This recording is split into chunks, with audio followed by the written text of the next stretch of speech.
Hello, I'm Hushcho, and I'm here to talk further today about what I discussed a bit in the past, which is censorship out of fear, and basically fear-mongering to control. Recently I made the decision to leave a place that I had been for a very long time. It had originally started off as a creative community, and got taken over by a group of people doing what they called an art RPG. These people came in and within a couple of months were dictating policy and basically just waving their money around. It's especially ironic since I had intended to support the site much more, but when you get down to it, whatever issue people use to disguise their real intent is basically just them using fear to manipulate other people. When you govern by fear and are governed by fear, I want nothing to do with you. This world is already too problematic with that whole fear mechanic, and I can think of no better example than the rash, the disease of police brutality. We have people constantly afraid who are heavily armed and have every bit the capability of ending your life in an ill-considered rash judgment. And that's what constantly leads to it. People are afraid, so they act out of fear, and their actions are deplorable, and you can't take them back. People out of fear put demagogues in power. They give charismatic dictators the ability to take away everything that is precious to them in the name of fear. The quote, which is worth remembering, is by Benjamin Franklin. And the quote was, "Those who would give up essential liberty to purchase a little temporary safety deserve neither liberty nor safety." It is often debated as to the exact nature and context of this quote, but regardless, its phrasing and its use today are very much relevant. When you essentially give up something that will be much more trouble to get back in order to try and purchase your way into what you see as a solution to this fear you've been persuaded exists, you are basically giving whoever wants it everything that is precious to you. You're not actually getting anything from it either. And I don't care what cause or what issue people like this present as their convincer, because there's always going to be argument, there's always going to be something where you can say, well, that's not actually the case, or, well, maybe it's not like that, or, well, this actually deserves to be fought because this isn't right. They don't want you to actually answer back anything. What they want is to control you, and once you give them a little, they will know they can come back and continue to do that time and again. They will continually take more and more until, finally, their excuses don't work anymore. And usually that doesn't happen until people are pushed far over the edge. But as someone that has worked in this industry, in the professional creative industry, for over 2 decades now, I have seen this shit happen so much. And it is shit. It's total garbage. It's people inventing some reason to make you subjugated to what they want. It's not them trying for a cause. They could use any cause. They just want to use one so that if you have a problem with them, they can point to you and say, how can you defend this? How is this right? You're so wrong. What an evil person you are. How immoral. How unethical. It's nothing to do with anything. If you actually wanted to help people, if you were actually concerned with the protection of people, you would actually be doing something. Banning some kind of creative expression doesn't help those people. It doesn't help anyone, frankly. And to say that it is necessary to ban things like that, or things, any sort of thing, anytime you point at something and say, we need to ban that, if it is a creative expression of something you've just invented in your mind, it doesn't help anyone. It doesn't. It's one of the big reasons why we have such a problem with people not being able to tell the difference between reality and fantasy. You could examine nearly any issue and find some problem with it being expressed.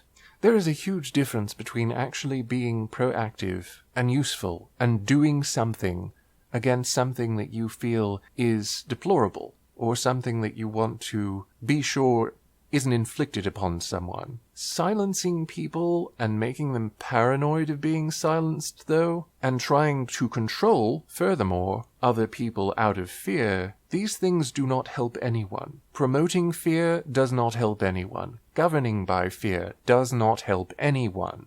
And it accomplishes nothing other than temporarily subjugating people under whatever you decide is enough for you. But it will never be enough for very long. That kind of power over another person always tempts more. It tempts people to go further. It tempts them to take that extra step. And while it is not to the point of that last inch that I am so fond of quoting from V for Vendetta, we cannot continually give up inches up to that last inch. We cannot be driven to that last point of saying, no, I think we want to keep this as our expression. I think we want to keep this from being criticized and silenced as if it's something horrible, when it is really just imaginings. Again, I say, if you don't like some topic, don't fucking look at the art. Don't read the book. Don't watch the movie. If you have an opinion about it, make a review. Tell your friends. Make your position known.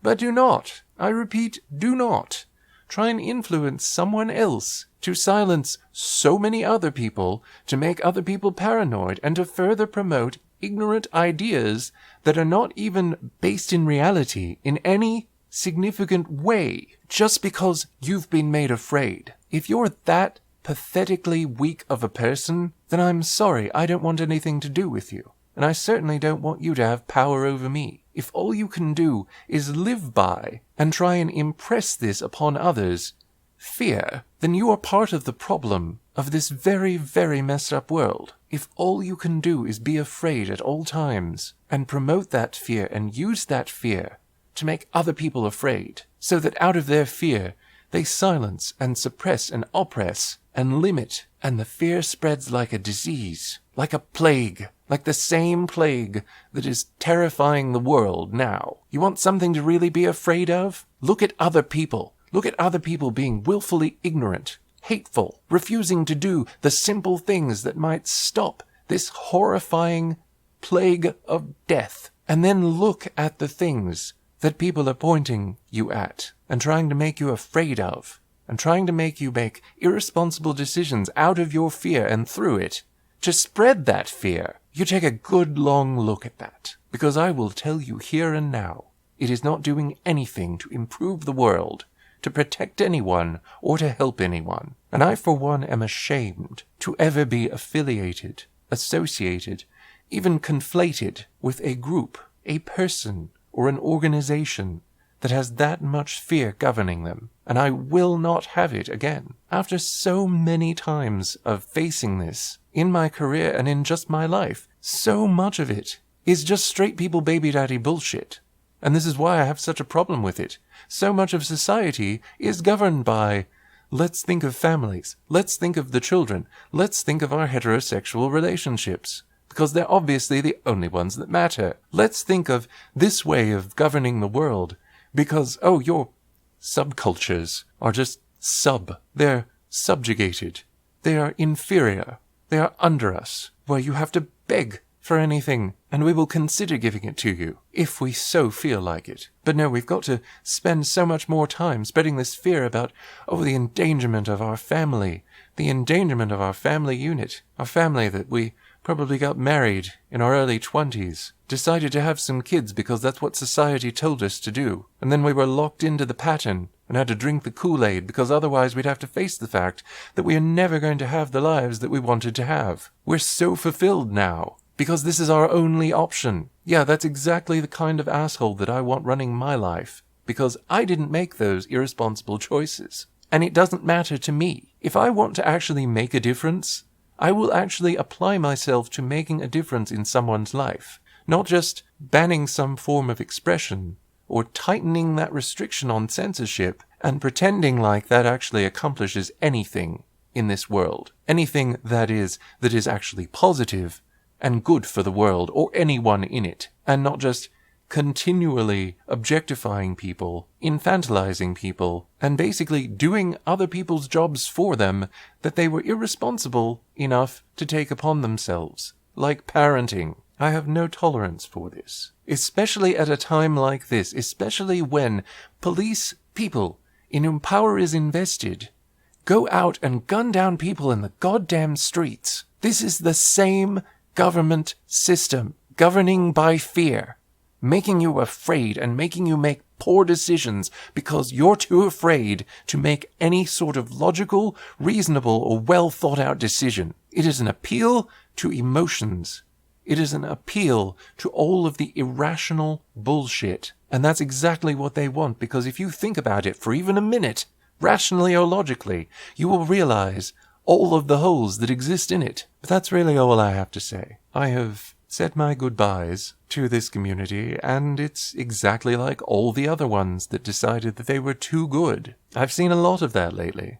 And it doesn't matter what specific thing they try and harp on, or what specific excuse they use for doing it. It all comes from the same exact place as police brutality and people that refuse to wear a fucking mask in the middle of an apocalypse. It comes from fear. Fear and irrationality. And I have no time for either of those. If all you can do is govern your life and govern those around you by fear, you should not be in power of any type. And if all any of us can do is resist, even at one point, one time, one instance, being governed by that fear, and having our actions dictated by that fear, then at least that's some progress. That's something that we can do and be proud of doing. I will quote my childhood hero to bring this to a close. Courage is not about not being afraid. It's being afraid and doing what you have to do anyway. And I will further that by saying